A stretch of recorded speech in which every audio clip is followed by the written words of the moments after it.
O sambo pa gyu trashi pa tuche tempe trinle yarngonda pelge drolo zampe ze parache palden lame shabla solvade Omo a guru vajra dara suma timo nisha sane karm Utta varda nishri badra varsa manya sarva siddhi hum Om guru vajra dar suma timo nisha sane karm Utta varda nishri badra varsa manya sarva siddhi Om Guru Vajra Dara Suma Timo Nisha Sane Kar Utta Vardanish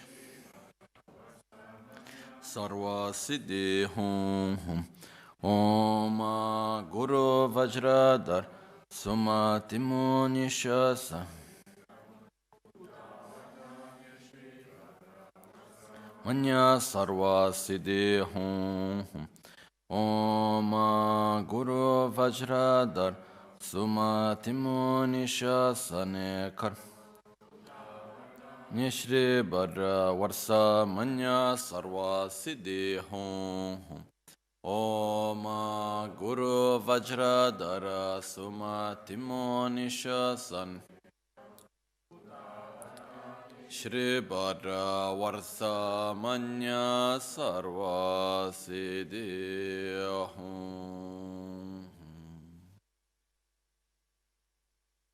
Pakyuke Kudan Dagi Lu Pakyuke Sundan Dagi Nga Pakyuke Tukdan Dagi Yi Tenyerme Chiktu Jingelo Makyuke Kudan Dagelu Makyuke Sundan Dagina Makyuke Tukdan Dagi Tenyerme Chiktu Jingelo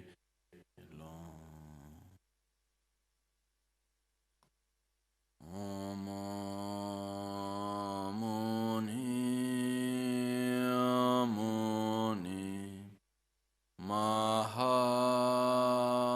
Mahamuni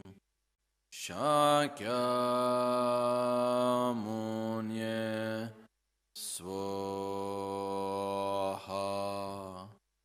Om Muni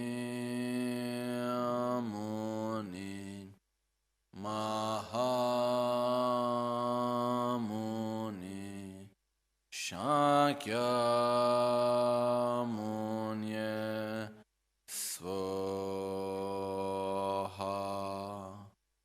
Om Muni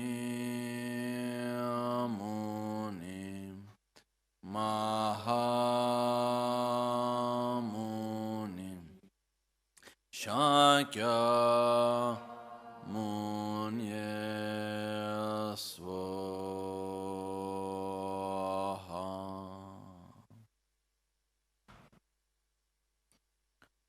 Sangye Chedan Soge Chonamla Chancho Pardo Dani Kyapsuchi Dagi Jinso Gibe Sonamgi Drola Pinchira Sangye Drupa Resho Sangye Chedan Soge Chonamla Chancho Pardo Dani Kyapsuchi Jinso Gibe Sonamgi Drola Pinchira Sangye Drupa Resho Sangye Chedan Tsoge Chonamla Chancho Pardo Dani Kyapsuchi Dagi Jinso Gibe Sonamgi Drola Pinchira Sangye Drupa Resho.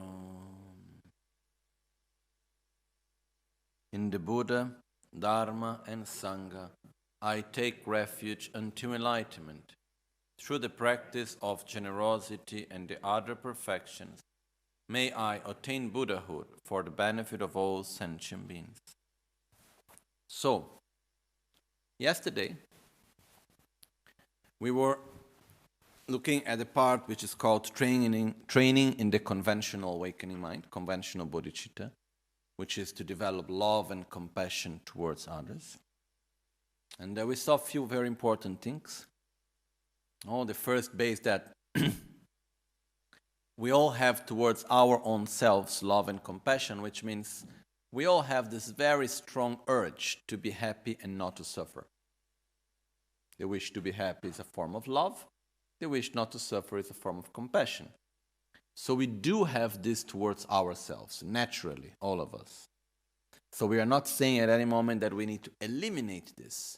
What we were saying is that the process of developing bodhicitta is that of expanding that feeling, okay, towards the other people that are around us and gradually towards everyone. But now, when developing love and compassion towards others, there are two attitudes that we may have, which are very common, that we need to overcome. The first one is that in the moment that I love someone and I have compassion towards that person, and I see that person suffering, I suffer. So there is one attitude in which we suffer when we see the suffering of others, especially if it's someone that we love. So there is a person that we really love very much, and then this person is in suffering, in pain, and then we want so much the person to be free from that pain, and we end up suffering ourselves because that person is in suffering. Okay?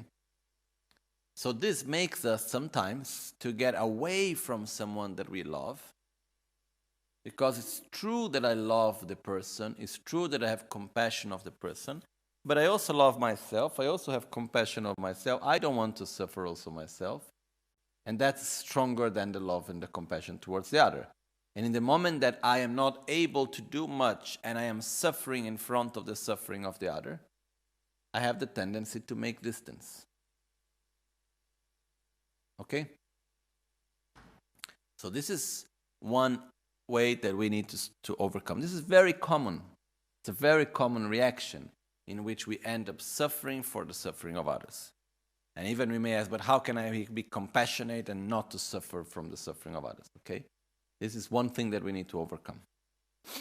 The other thing that we need to overcome is the fact that when we want to help someone else, very often we end up in this feeling of being incapable, of impotency, of being in front of someone else suffering and not knowing really what to do. Not knowing how to help, not knowing from where to enter, how to do to help the person to stop suffering. So when this comes strong also, this is another reason why we make distance. Because it's not nice, the feeling of being incapable. So because I don't want to feel this, and I don't see that I can help you, I make distance. Okay?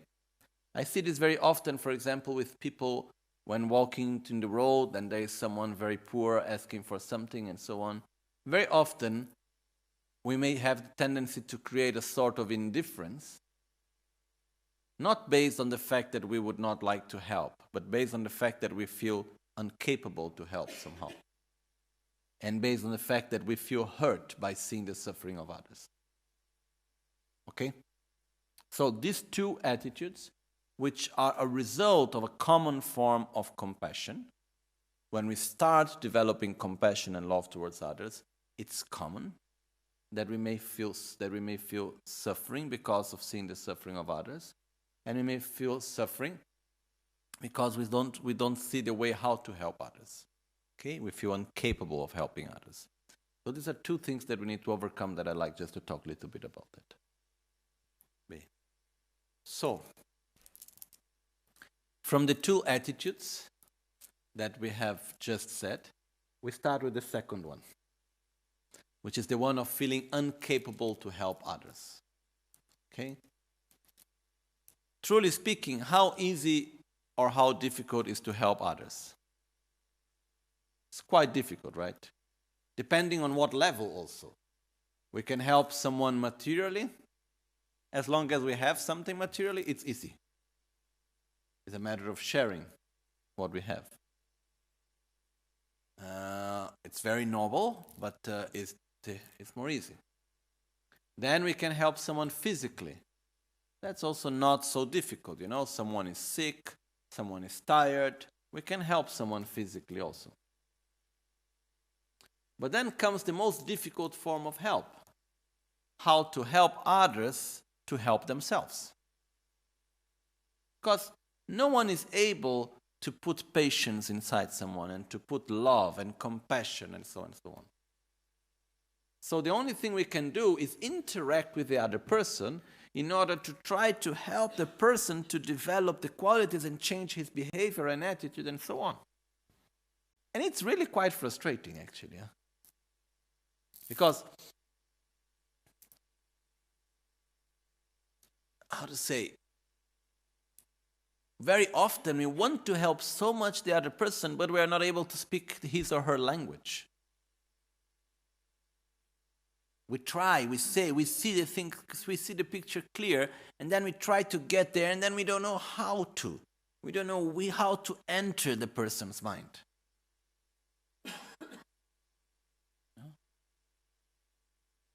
And then we expect the person to change in a certain time, and then the person is not changing, and then we say, and it doesn't work, we act and it doesn't work, and then we say, what to do, you know? It's quite difficult, actually. You know? Even the person that we interact years and years and years, days and days and days of our life, is it easy to change that person? Not at all. Not even possible.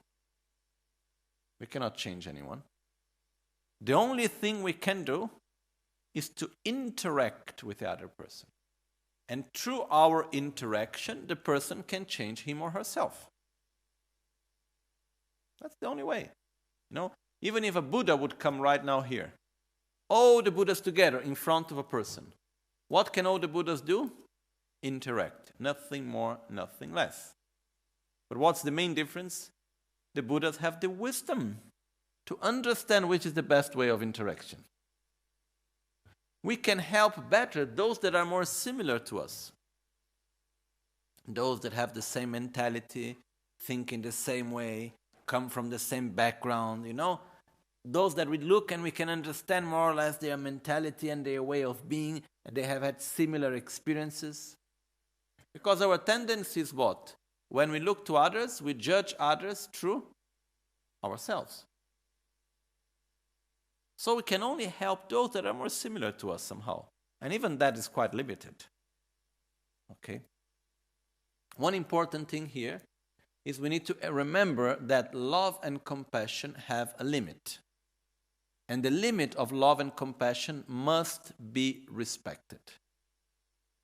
It's not like not respected means we cannot go over this limit. It's not even possible to go over this limit. But respect means not to enter into frustration ourselves. Okay. The limit of love is that it doesn't matter how much I may love you. I cannot make you happy.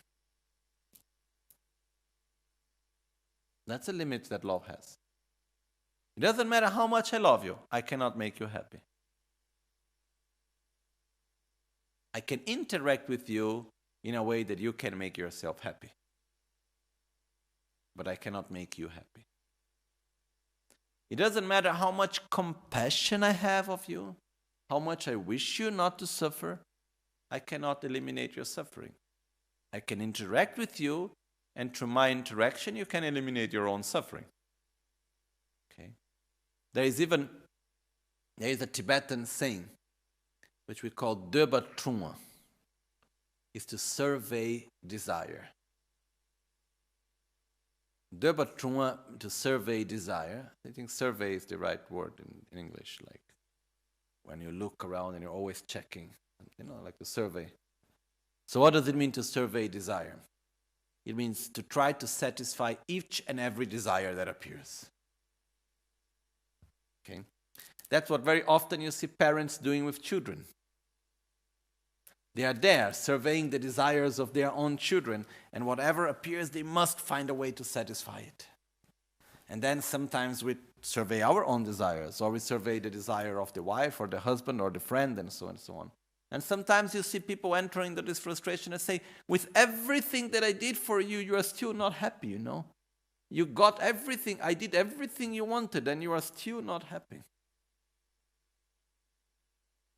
So somehow, often, we have this expectation that we can make the other person happy, that we can take away the suffering of others. But that's not possible. The only thing we can do is our interaction. So we can make no one to suffer, and we can make no one happy. And we cannot take away the suffering of anyone. What the only thing we can do is we can interact. Through our interaction, a person can suffer more, or can be more happy, and so on and so on, but does not depend fully on us.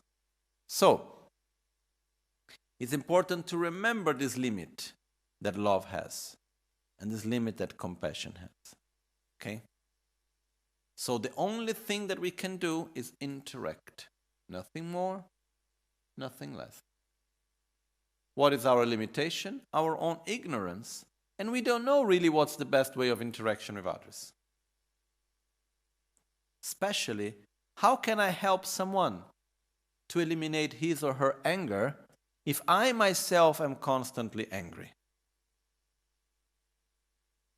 How can I help someone to develop more peace if I don't have peace myself? How can I help someone to develop true love and compassion if I don't have love and compassion for others? How can I help someone to be stable if I myself I am unstable? It simply doesn't work. Because guiding others, interacting with others, is not just a matter of conceptual verbal interaction. It's much more non-verbal than verbal, actually. It's much more the presence of a person that has true love and compassion, have the power to interact with the person and help the person to develop love and compassion much more than the words. And the same words said by someone with true love and compassion and the same words said by someone that don't have such love and compassion have a complete different impact. So based on this, what happens is that we must develop our qualities if we really want to help others. The conclusion is, I want so much to help others. By doing Tonglen, I get this, I share with others, I expand my feeling of love and compassion towards everyone. There is this strong feeling in the heart of love and kindness and compassion, so beautiful, so strong. But where does finally all this energy goes? I must develop myself. I have no other choice. The wish to develop myself to become a Buddha is not the result of wanting myself to be happy. Okay? Because if it's only for my own well-being, if it's only for my own happiness, then, it's enough for us to get out of samsara. If we are able to eliminate our ignorance, then by consequence we eliminate jealousy, envy, miserliness, fear, and everything else that would generate suffering to us. Wouldn't that be enough? For me, very much. But the fact is that this is called liberation. Reaching liberation, it's different than reaching Buddhahood. Making it very simple is that liberation is where we eliminate the defilements. Buddhahood is where we eliminate the imprints of our defilements, and we develop our qualities to their maximum potential. So, in order truly to be able to adapt to each and every sentient being and to help others in a deep way, the only possible way is by developing our own qualities to their maximum potential. So this is where comes from the mind called bodhicitta. Bodhi means enlightenment.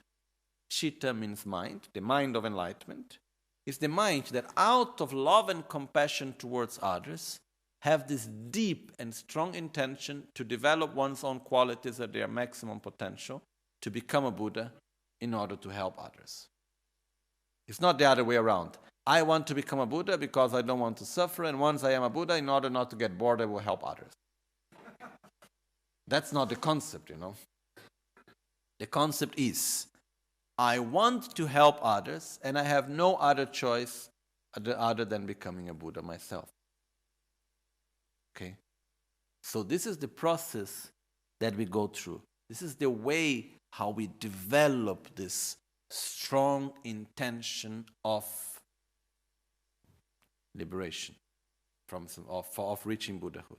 Okay? And this is how we should direct this mind of feeling this frustration of not being able to help others well. All this energy should be directed into, I need to develop myself, because the more I am developed, the better I can help others. It's like if we make a metaphor, let's say we were in a place where we see a lot of poverty. We are in the middle of a lot of poverty and a lot of hunger. And we wish so much everybody to be free from hunger. Everyone we see in hunger, we want to be free from hunger. And everyone we see in poverty, we want to be free from such poverty. And we develop a strong urge. But we ourselves are in the middle of poverty also. We don't have food for ourselves even. We try to share what we have, but we can help 1-2 persons, no more than that. So what we need to do, I need to work hard, I need to find the ways to get wealth, to get rich myself. And once I have got all the wealth, then I can share this with others. And I can help them. Okay. So, there was even a man that so many years, I think like 20 years ago, I read the news magazine. It was in 2 magazines appeared about this man. Very, very short thing. It was in Time magazine and Newsweek magazine. His name was not cited because he did everything for his name not to be put. But it was like very, very short. He didn't want to go on the news. But basically what happened was that he was a normal guy that had a middle-class life in the United States. And then one day came out, he was like traveling economic class, having a $5 watch. That was written in the article. And then one day came out that he was the owner of the biggest duty-free shops in the world, in the airports. And he sold the whole business for something like $12 billion, something like this.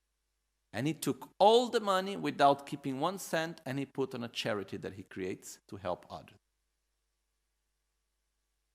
Because he said that he made the business with an intention to make money to help poor people. And he didn't have the need because he had enough. And he took 100% of what came and he used for that. No? And he didn't want any publicity of his name and anything like that. You know? This is a real example. You know, it was not like, okay, no, let's keep $1 million aside to give to my friends, you know. No. Everything he took, and he made a plan that all the money will be used in 12 years or something like that. Something like that. I don't remember precisely. And he had very precisely in which fields he wanted to help. So, you know, when we talk about bodhicitta, is I want to reach enlightenment to help others. There is no other reason behind, you know. All I want is to help others, because when we develop this true, strong love and compassion, and this gives us the strength to put energy on the path to develop ourselves. The strongest incentive that we can have for our own spiritual practice is the love and compassion towards others. That's the stronger incentive that we can have. Okay. Why there is suffering?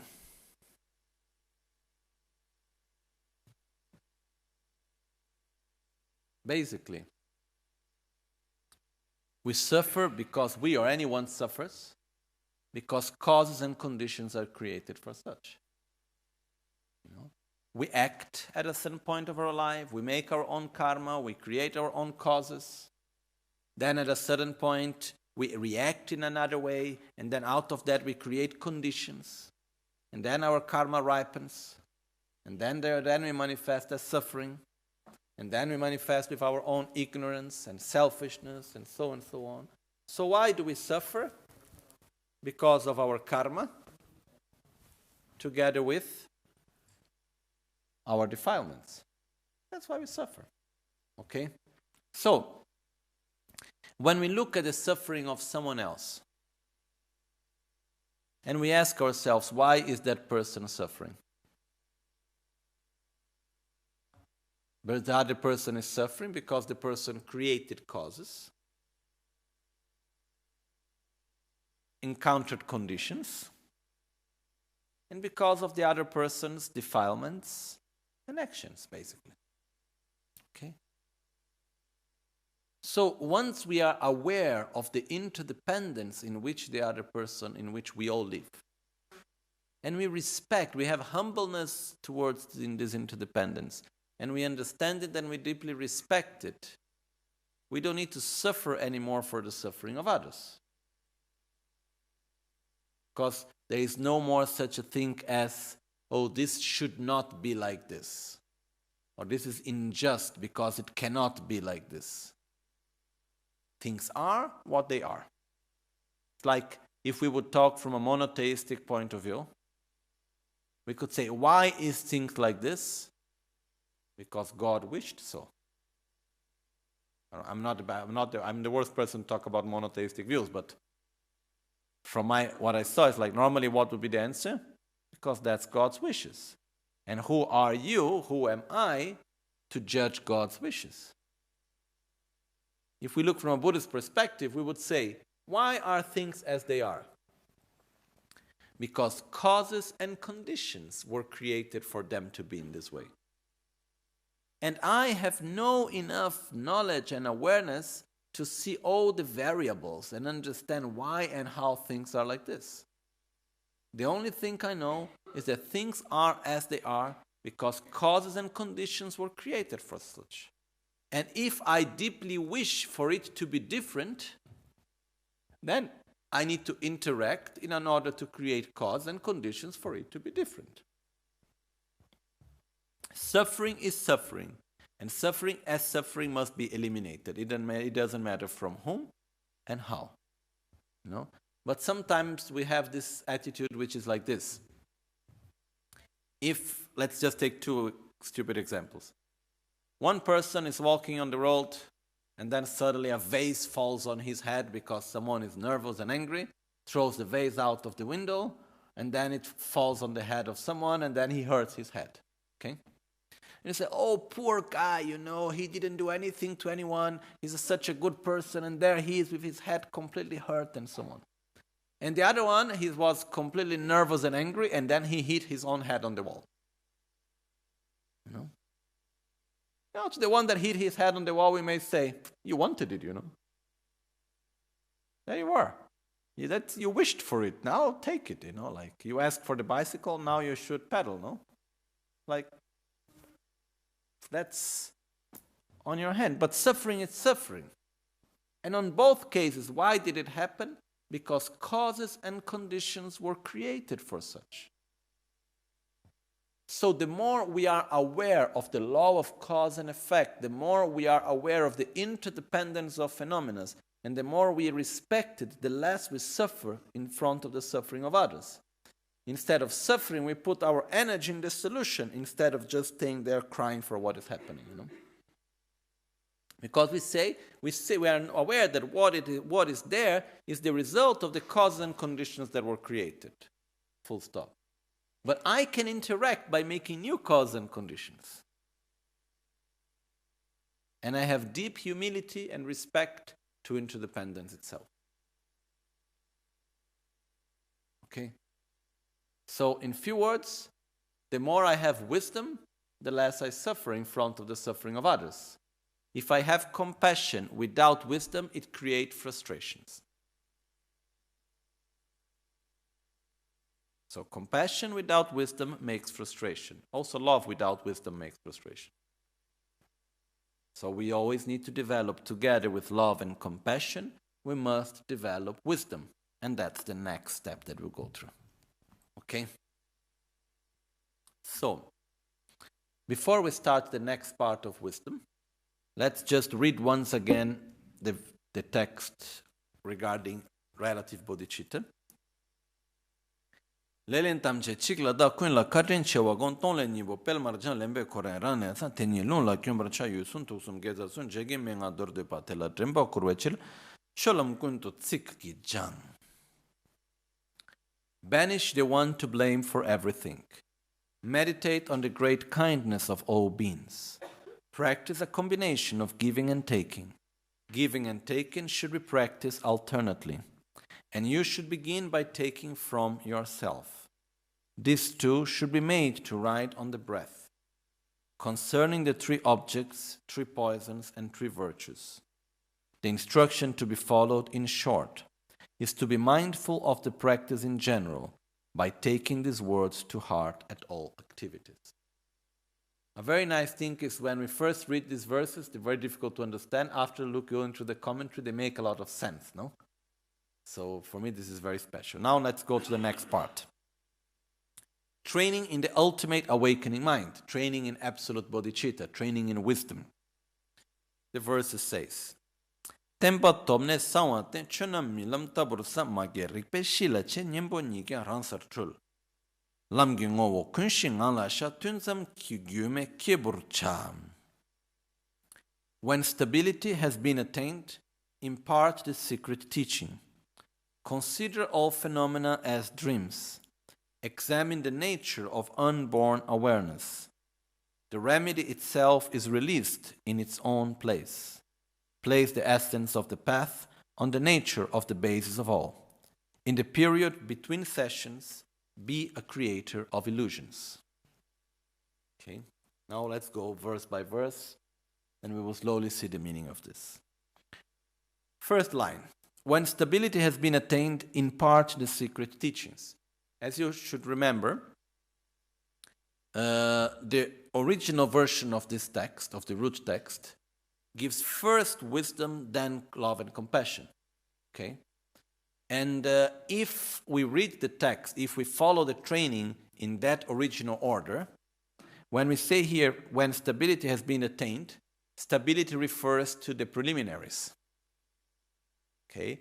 Having developed love towards ourselves, having clarity of the preciousness of this life, and the certainty of death, and the law of karma, and taking refuge, and so on. Okay? So, in our case here, that our training goes in the order that first we train in bodhicitta, then in relative bodhicitta, love and compassion, then we train in absolute bodhicitta, wisdom. In this case, when the stability has been attained, stability refers to love and compassion. So once you have attained stability in love and compassion, once you have attained a mind of love and compassion, which is the part of the method, then you should impart in the secret teachings. What is the secret teachings here? The correct view of reality. Okay? Understanding the true nature of reality. Developing wisdom. There is one thing which is important to understand, is that the process to develop wisdom is difficult. It takes energy. It takes time. Because it's not just to understand the correct view of reality. It's to change deeply our paradigm. When we're developing relative bodhicitta, developing love and compassion, is also a change of paradigm. But it's not as strong as developing wisdom. So, to make such change of paradigm takes a lot of energy. It's not something obvious, and it's not something necessarily easy. The other way around. It's quite difficult. So we need energy for that. So where do we get our strength from? To meditate, to put so much energy to change truly our paradigm. From love and compassion, from relative bodhicitta. Okay? And one thing which is interesting to see is that strong emotions, they give us a lot of strength, actually. No? I remember very clearly one day when I was a small kid. I was around 9, 10 years old, something like this. And then I was in my cousin's house, and then we were playing on an empty piece of land where they were supposed to build a building that was not yet started. In front of his house, there was this empty land. And we would go there to play with a kite.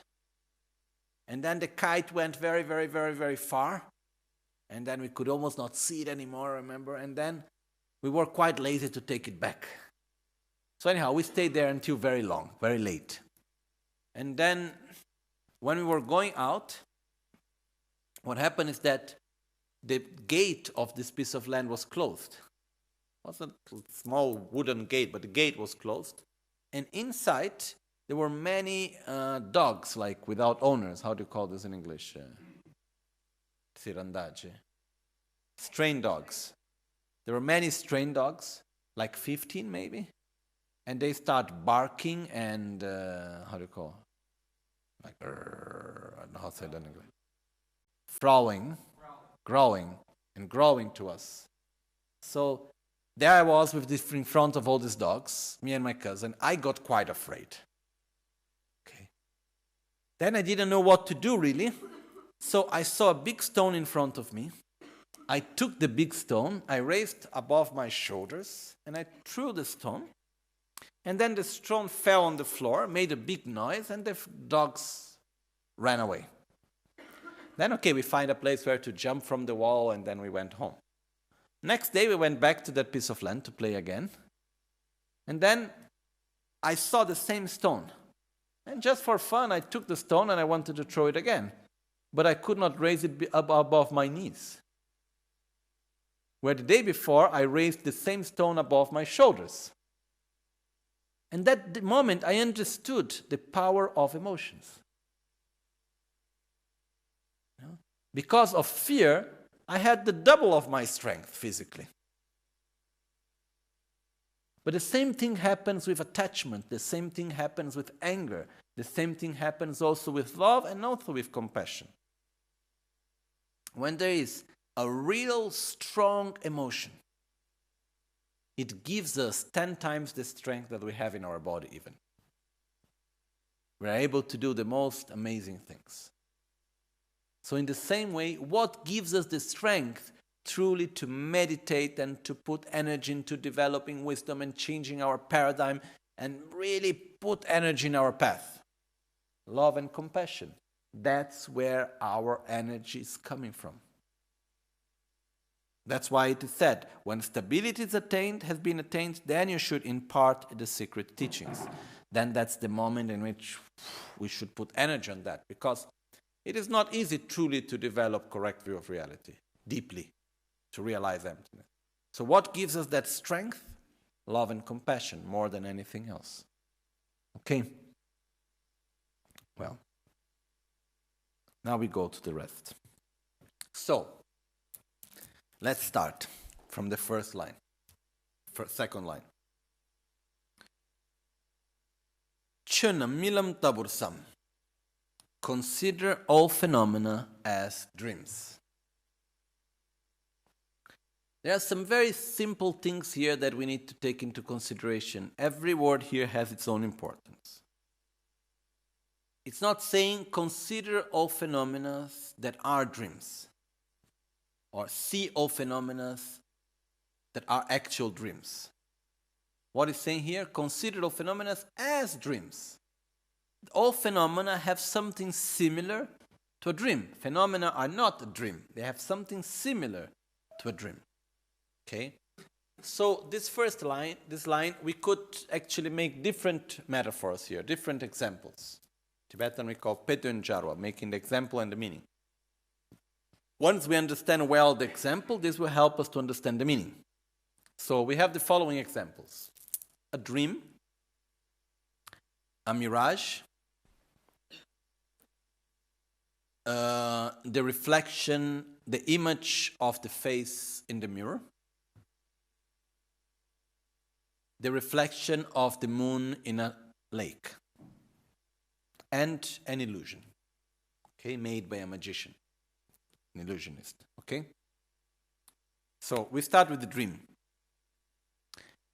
Let's go to direct, very clear example. Let's say that we dream that a person that we like dies. When we wake up, does that necessarily mean the person is dead?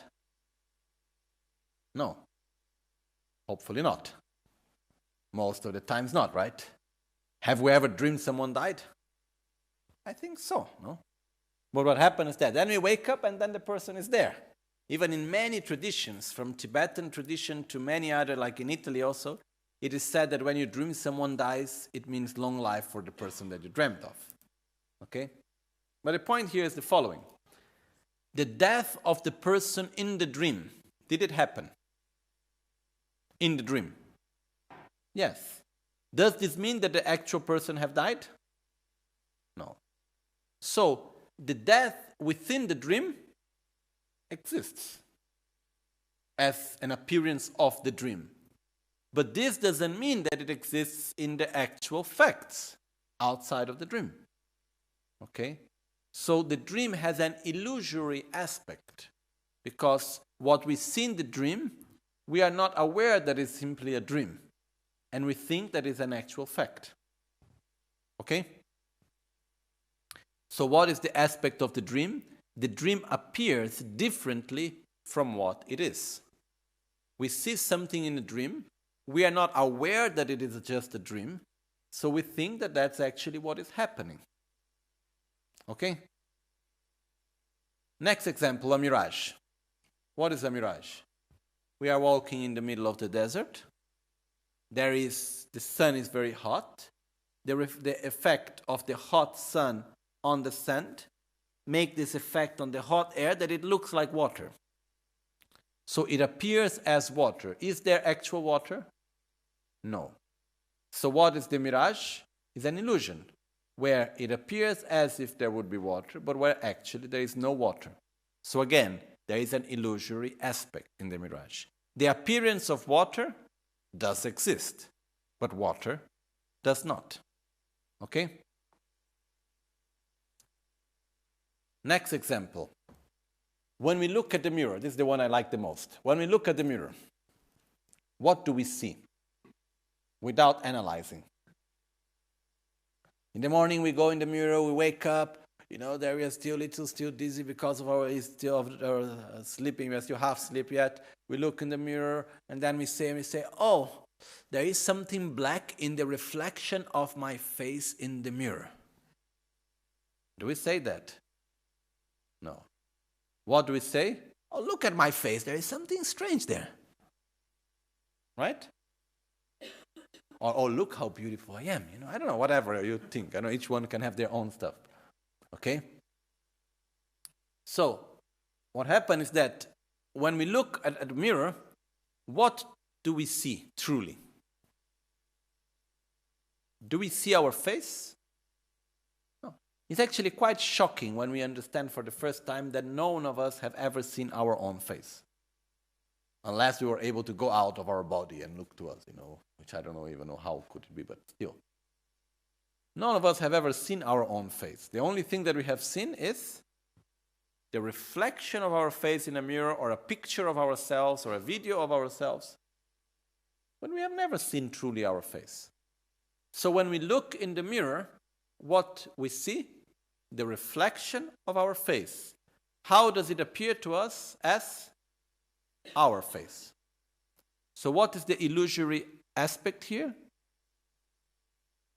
We see the appearance, but it appears as the actual face. Or better, it appears as the actual face when actually it is not. The appearance of the face, the reflection of the face in the mirror does exist, but it does not exist as a real face. It's clear. It's like the person of the dream as an appearance of the dream exists, but it's not the real person. The appearance of water in the desert as an appearance exists, but it doesn't exist as real water. Okay? The image of the face in the mirror exists as an appearance, but it doesn't exist as a real face. The image, the reflection of the moon on a full moon night with no clouds and no wind, and you have this where the water is completely without movement on a lake. Then we see the reflection of the moon on the lake. Can we look at it and say, oh, look at the moon in the lake? It's possible. Is the moon in the lake? No. What is in the lake? The reflection of the moon. Does the reflection of the moon exist? Yes. Is the reflection of the moon exist as a moon? No. So what is the similarity between all of these examples? They all show something that do exist, but it does not exist as it appears. It's all examples of things that appears differently from what they are. The person of the dream appears as a real person when it's not. During a mirage, it appears as water when it's not water. The image in the mirror appears as the real face when it's not a face. The image in the lake appears as the moon when it's not a real moon. Okay? So in all the examples, there is the appearance, which is a true appearance, because the appearance does exist, but it does not exist as it appears to us. Okay? It's clear, right? So from this, we go here saying, consider all phenomena, everything that we see and perceive, as a dream, as a mirage, as the image of the face in a mirror, as the reflection of the moon in the lake. Which means, remember, be aware that each and every phenomena that you see and perceive appears differently from what it is. That's the message. Everything that we see, everything that we listen, everything that we perceive does exist, but it does not exist as it appears. Just as the image in the mirror does exist, but it does not exist as a face, even though it appears as one. Okay? So reality does exist, but it does not exist as it appears. It has an illusory aspect. Okay, we are not saying that things do not exist, that reality does not exist. Reality does exist, but it does not exist as it appears. It's clear, right? Well, now we go to the next step. So, we start to enter into what is called here, in part, the secret teaching. As we just said before, consider all phenomena as dreams. And we were looking at what are the aspects of being like a dream. What is this illusory aspect? The thing that we need to understand after that is, okay, if every phenomena, everything that we perceive has an illusory aspect, what is that illusory aspect? If everything appears differently than what it is, what is this fake appearance that is within everything? Okay? This is called, in Tibetan, gak che che, or the object of negation, which is very important for us to understand. Because the danger is that if we only say, oh, all phenomena are just like dreams, everything is just like an illusion, and we do not go to check what is the illusory aspect, there is the danger of ending up just thinking that everything is an actual illusion, when it's not. Okay? So what is the illusory aspect that lies within each and every phenomena that we perceive? Everything that we see, everything that we listen, everything that we touch, everything that we think, everything that we perceive appears to us differently than what actually it is. You know, making it short, making it simple, maybe oversimplifying it, but to help to understand in a more easy way, we live in a reality that is objective or is subjective. In other words, the same phenomenon is perceived by different people, by different observers, in the same way or in different ways. Different ways, right? So we live in a subjective reality. For example, as we listen to the sound, Okay? Without analyzing, without philosophizing, without analyzing, are we listening to the same sound or not? Do we all listen to the same sound? If someone said no, I would just ask, okay, when I play the bell, everybody stand up, No, sorry, I didn't listen to the same sound because I project something different than, Come on, right? So what happened is that when we play the bell without analyzing, yes, we are listening to the same sound. Same experience of reality. That's the sound. It's there, it's subjective, it's independent. That's the sound that we all listen, right? But now, let's analyze it. To perceive reality, it depends on what is called contact. We perceive reality through contact. Contact is a mental factor, one of the 51 mental factors, which include three things. The object, the sense object, okay, which in this case, which is the sense object? Sound, the vibration in the air. So the sound that we listen, is it the same for every one of us here? The vibration in the air that arrives to us? Actually not. We are in different positions. The sound reflects in different ways. For those that are more far, some of us who are more near, depending on the position or where we are, the vibration that arrives to us is different. It's very similar, but it's different. And we need always to remember, jhana ngomaing, whatever is similar, by definition is different. If it's similar, it's different. Or it's the same, no? So, if it's the same, then it's the same. Otherwise, it's different, no? So anyhow, the sound, the object of perception, the sense object is different. The sense power, which is the second one, which is our own, in this case, our own ear, our own physical sense power. Is it same or is it different between each one of us? It's different. It's similar because we are all human beings, so we listen to the same frequencies more or less and so on, but it's different, right? So what does this mean?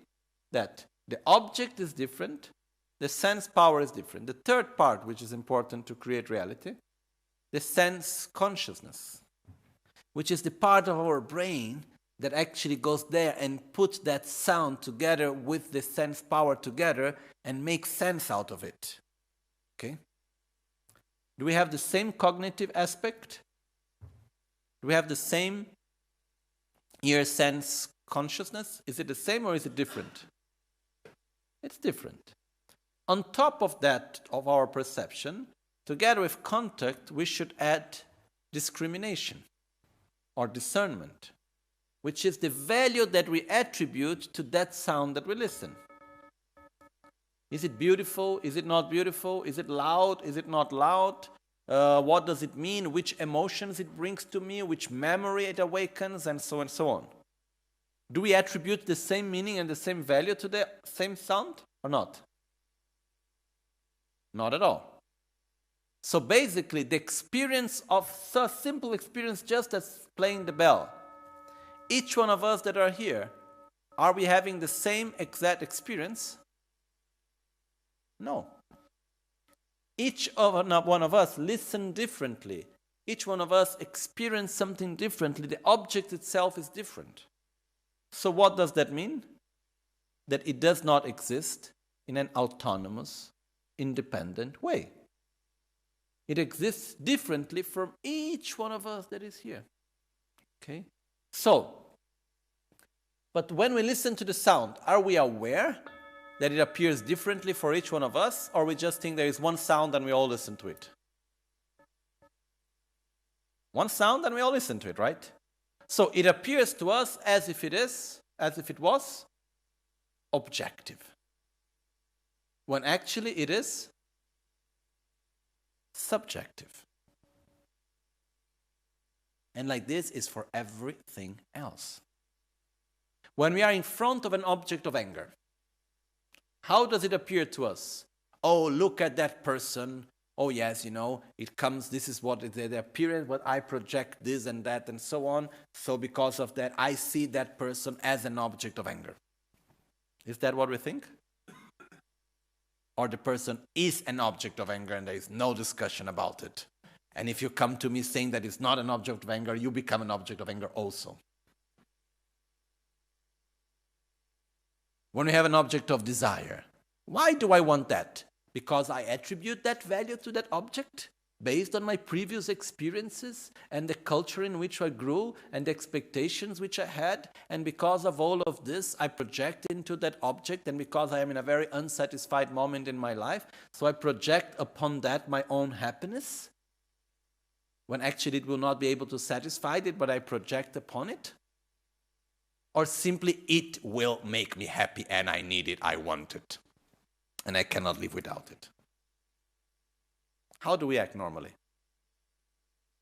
How do we see the object of desire? As something subjective or as something objective? In our spontaneous way during our life. If we analyze, subjective. If we don't analyze, objective.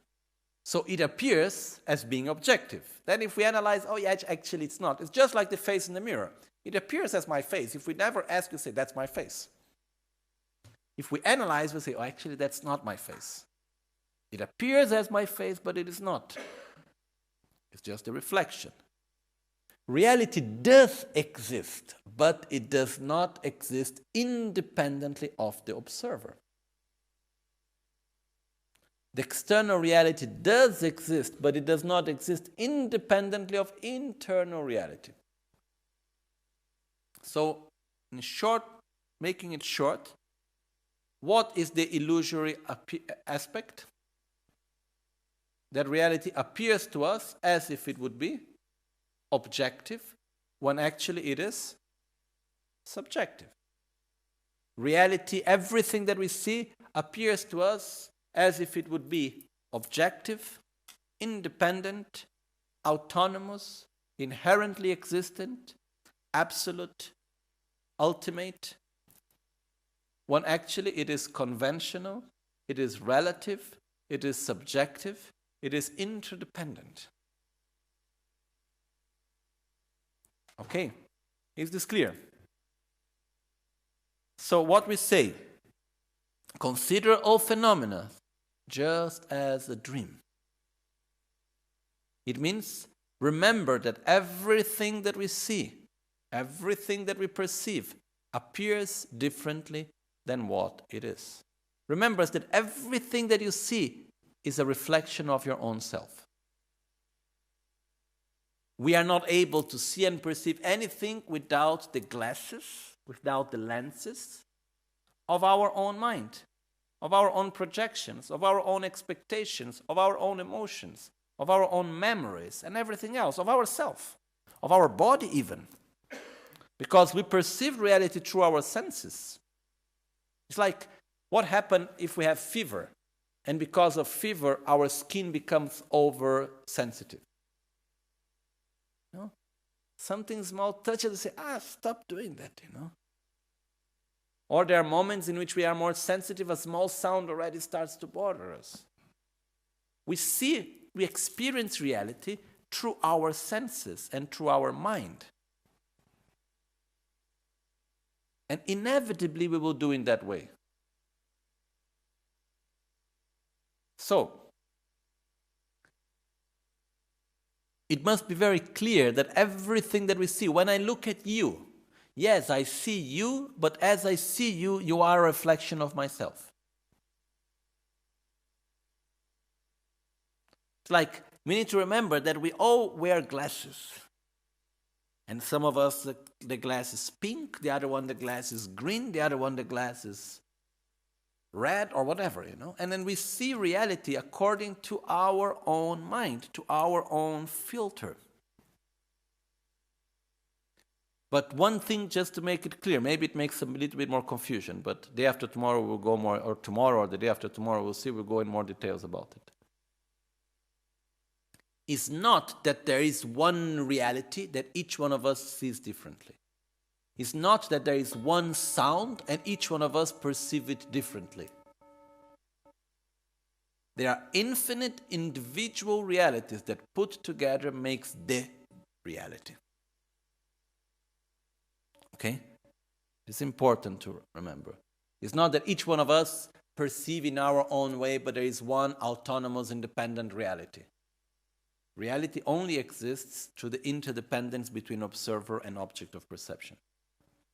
So there are infinite realities, individual realities that put together make one main reality. Okay?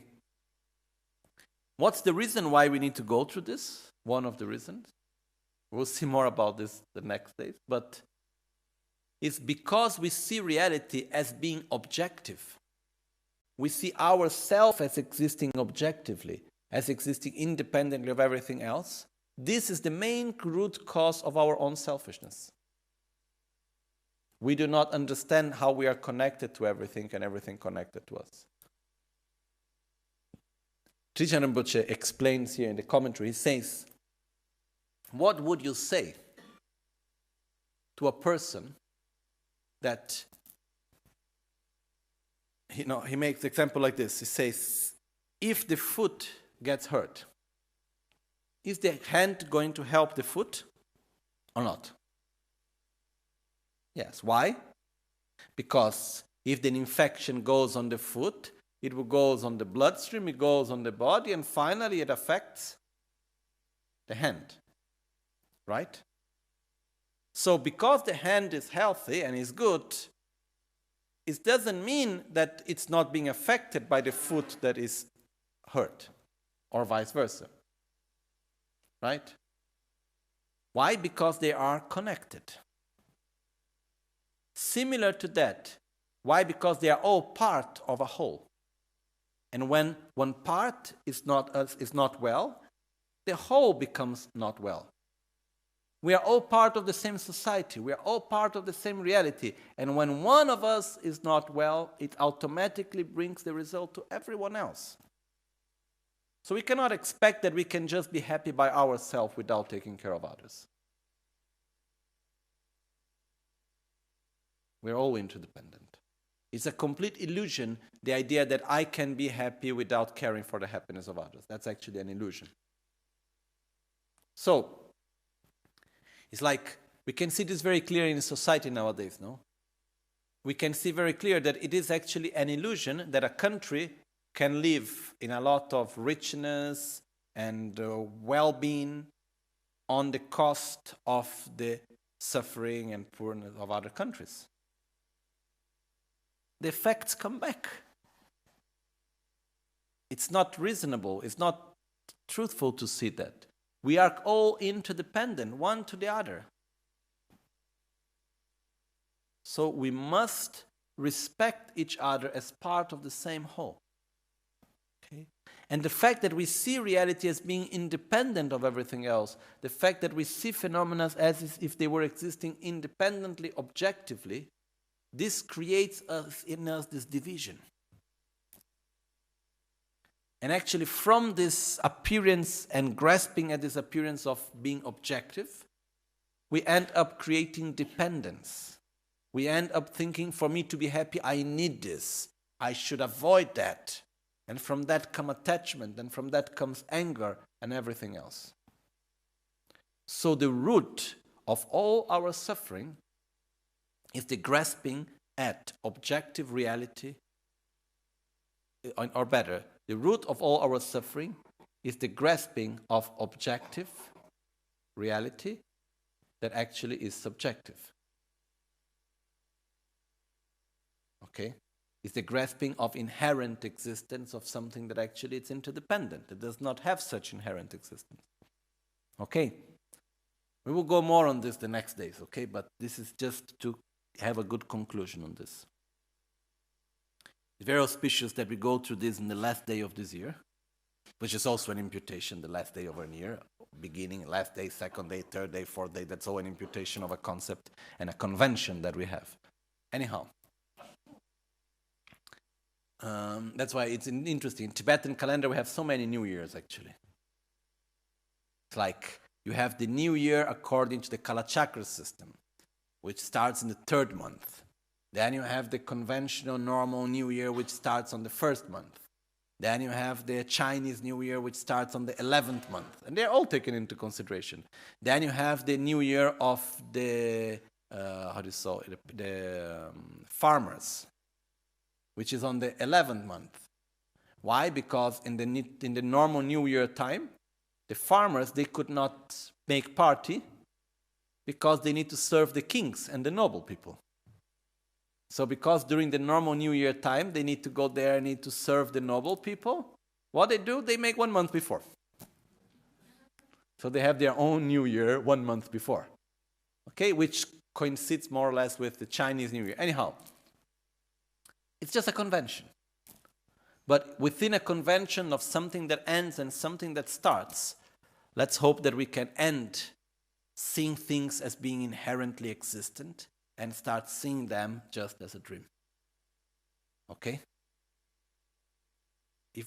What is the ignorance? To see subjective reality as being objective. That's ignorance. What is the wisdom? To see subjective reality as being subjective. That's what we need to develop.